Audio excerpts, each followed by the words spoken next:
You expected freedom to feel like relief. You expected that once you finally said no, once you finally left, once you finally stopped explaining, something inside you would open. Air, space, a sense of arrival. But what many people experience is the opposite. They remove the pressure, then feel empty. They remove the noise, then feel exposed. They remove the old structure, then feel lost. And the emptiness scares them more than the cage ever did. So they return. This channel doesn't teach, it reveals. And what it reveals here is uncomfortable. For many people, freedom feels like emptiness because the cage was never only external.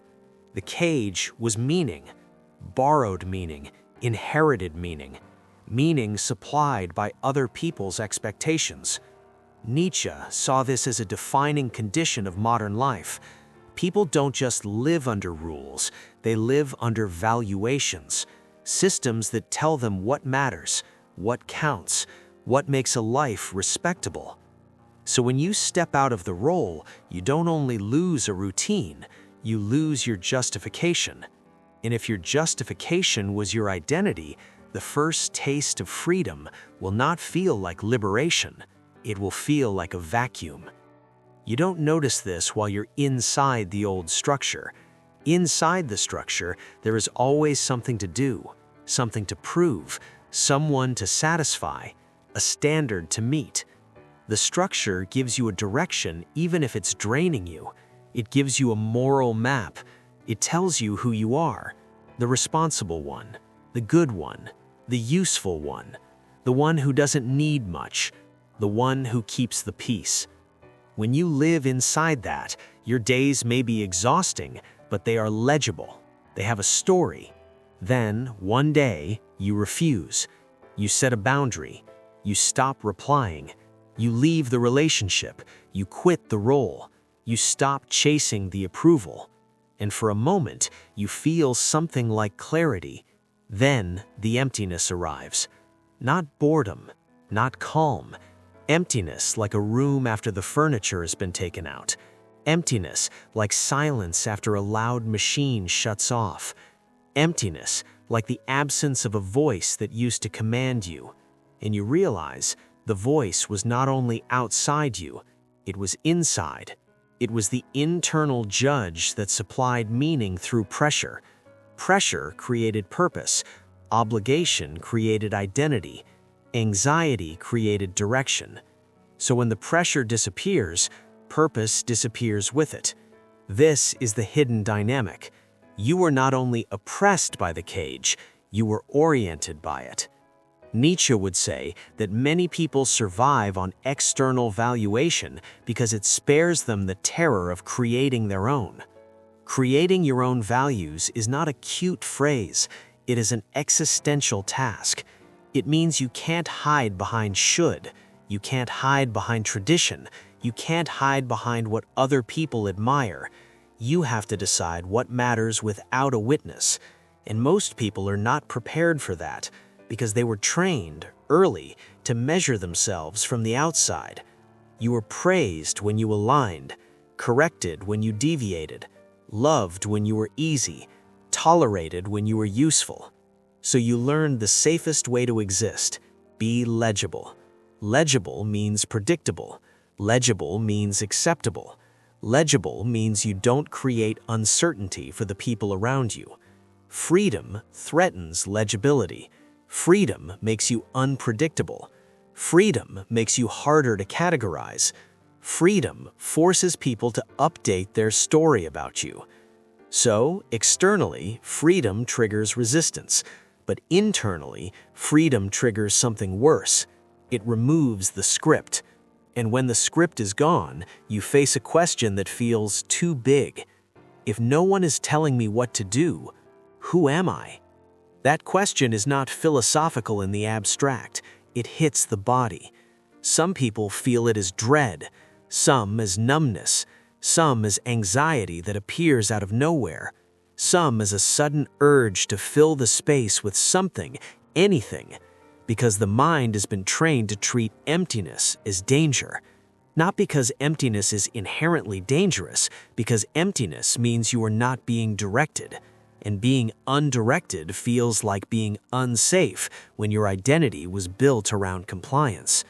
Nietzsche would call this a symptom of a deeper condition, the collapse of inherited meaning. When old values stop convincing you, but new values have not been created, you enter a transitional state. In transitional states feel empty. They are supposed to, but the modern mind interprets transition as failure. It says, I should know, I should be certain, I should have a purpose, I should feel something. So emptiness becomes shame. You start thinking something is wrong with you. But what if emptiness is not a sign of dysfunction? What if emptiness is the price of leaving a borrowed life? When you remove borrowed meaning, you remove the constant emotional feedback you were addicted to. Even guilt is feedback. Even pressure is feedback. Even anxiety is feedback. It tells you you're doing something. It tells you you're earning your place. It tells you you're still part of the moral economy. So when you leave, you lose the feedback. And without feedback, the nervous system feels unanchored. This is why some people miss the drama. They leave a toxic relationship and suddenly feel empty. They stop a chaotic routine and suddenly feel dull. They quit a job they hated and suddenly feel purposeless. Then they tell themselves they made a mistake. They didn't. They just encountered the vacuum that was hidden by constant stimulation. Nietzsche would say, the danger is not the vacuum itself. The danger is what you will do to escape it. Because emptiness is not comfortable, and the human mind will try to replace it quickly. It will reach for the familiar, old relationships, old roles, old habits, old standards. Not because they were good, because they supplied direction. This is why freedom often produces a strange impulse to go back. Not because you want the cage, because you want a map. And the cage came with a map. It told you what to value. It told you what to pursue. It told you what made you worthy. Freedom asks you to value without that. So the emptiness becomes the first test. Can you tolerate a life without immediate meaning? Nietzsche's harsh answer would be, most people can't. They confuse meaning with comfort and comfort with truth. So they return to borrowed meaning, not because it's true, but because it's bearable. Now notice the subtle cruelty here. The system doesn't need to force you back, it just needs to make freedom feel empty. It just needs to make silence feel unbearable. Then you will do the rest. You will re-enter pressure, you will re-enter obligation, you will re-enter the performance, and you will call it getting back on track. But what track?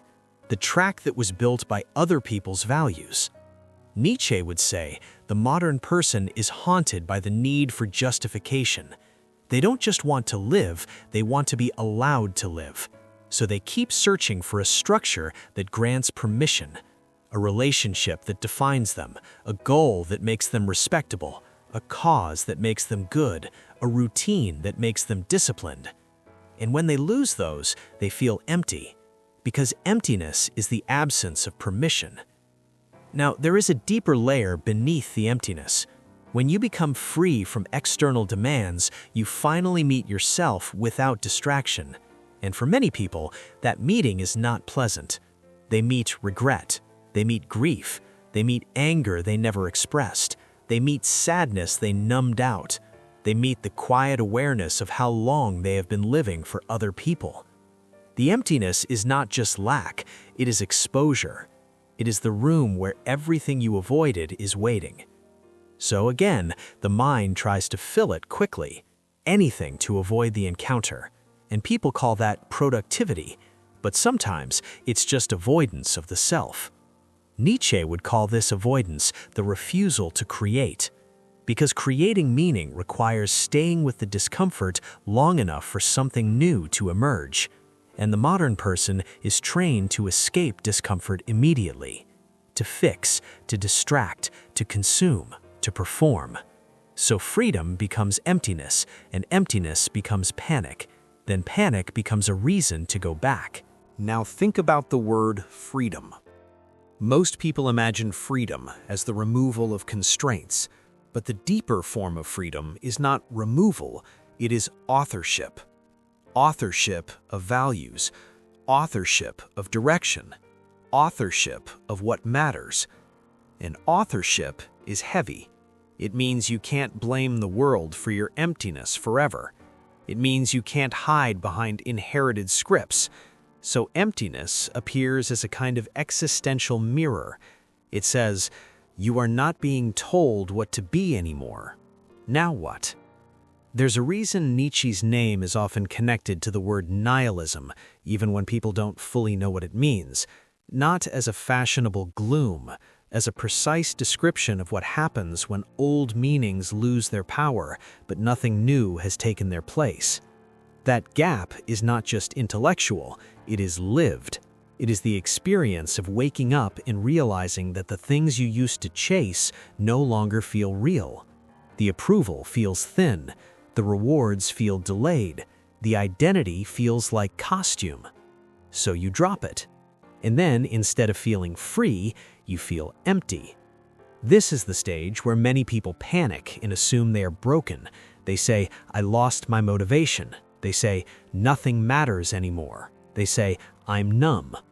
But notice what's actually happening. The old incentives stopped working. Your nervous system is no longer seduced by the same carrots. The threats no longer terrify you in the same way. So you interpret the absence of pressure as absence of life, because for so long, pressure was the only thing that made you move. Nietzsche would say, this is how people become dependent on meaning that is not their own. They mistake being driven for being alive, and when the drive disappears, they think life disappeared. This is why some people, when they finally get what they wanted, freedom, time, independence, start sabotaging it. They take on obligations they don't need. They create urgency where none exists. They re-enter old dramas. Because overwhelm is familiar. Overwhelm gives a story, and it gives a reason not to ask the deeper question. If I'm not overwhelmed, what am I actually doing with my life?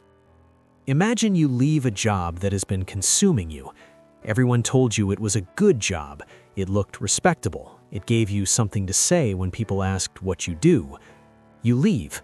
The first week feels unreal. You wake up and don't have to prove anything immediately. Then the emptiness comes. You start checking your phone compulsively. You feel restless. You feel guilty for having time. And suddenly you think about going back, not because you miss the work, but because you miss the structure. You miss being needed. You miss being validated by urgency. You miss the sense of being a serious person.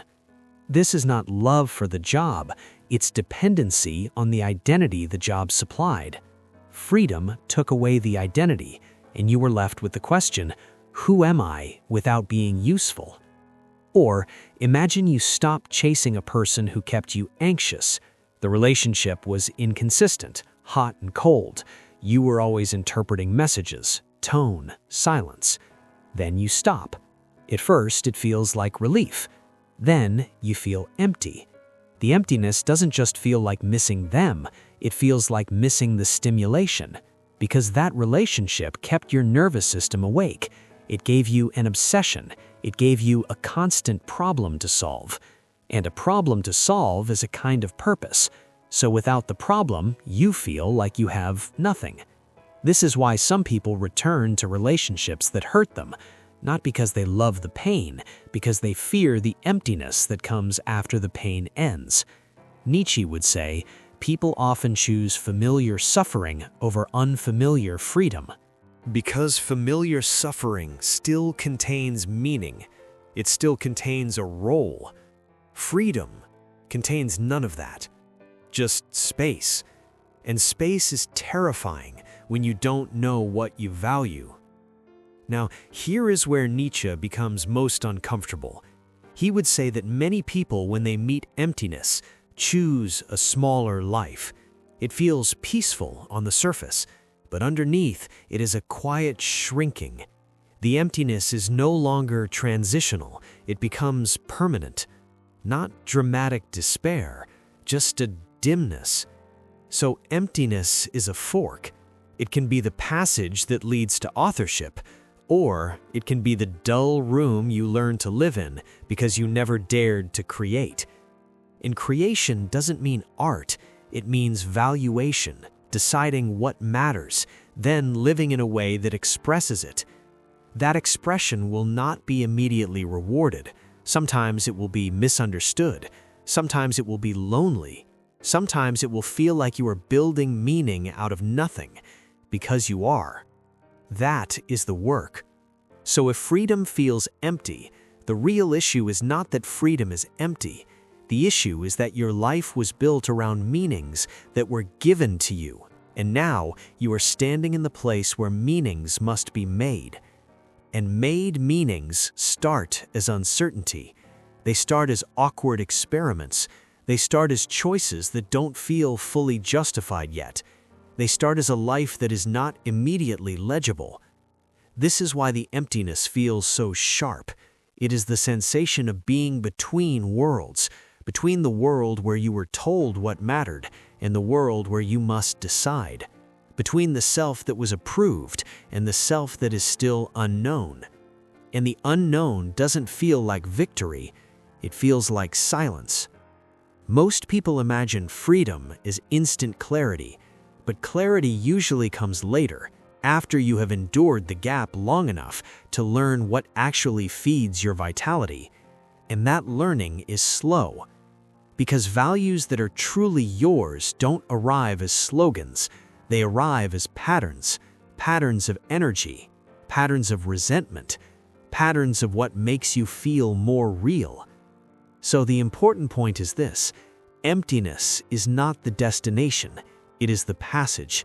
It is what happens when borrowed meaning has been removed, but self-created meaning has not yet arrived. In other words, emptiness is evidence that something has ended, not evidence that nothing will begin. But the mind wants reassurance. It wants a guarantee that something will begin. And there is no guarantee. That's the price. Nietzsche would call this the moment when you stop being protected by tradition. You stop being protected by the moral economy. You are now responsible for your own valuation, and responsibility without certainty feels like emptiness. So the question becomes, what do you do with emptiness? This channel doesn't teach, it reveals. And what it reveals is that most people treat emptiness as an emergency. They treat it as a signal to return to what they know. But emptiness can also be treated as a signal of withdrawal. Withdrawal from a drug, because borrowed meaning works like a drug.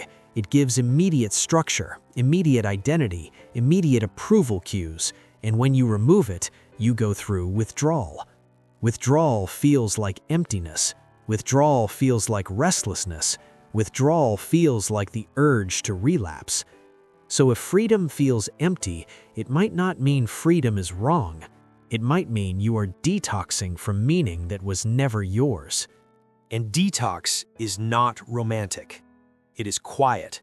It is awkward. It is unsatisfying. It feels like nothing is happening, but something is happening. You are no longer being guided by external valuation. And that absence is loud at first, because your whole nervous system was organized around being guided. Now, there is a final layer that Nietzsche would not let you avoid. Sometimes the emptiness is also grief. Grief for the life you didn't live. Grief for the years you spent earning permission. Grief for the relationships that only existed because you were compliant. Grief for the self you postponed. Grief doesn't come with fireworks, it comes with emptiness, a heavy quiet. And if you can't tolerate that quiet, you will rush into a new structure to avoid mourning, so you will never properly leave. You will only switch cages. This is why freedom feels empty, because emptiness is what real endings feel like when you stop replacing them with immediate substitutes. And that is the point most people can't accept. They want change without loss. They want growth without loss. They want freedom without emptiness. But emptiness is the shadow of freedom. It is the space where your old identity used to be. And that space is necessary. If the space is immediately filled, you don't become free. You just become occupied. So here's the question that stays after the video ends. The next time you feel that emptiness, after setting a boundary, after leaving, after becoming less available, after choosing yourself, ask quietly, is this emptiness a sign that something is wrong? Or is it a sign that I have stopped living inside borrowed meaning? And if I didn't rush to fill this space with a new reminder of who I should be, what might finally emerge?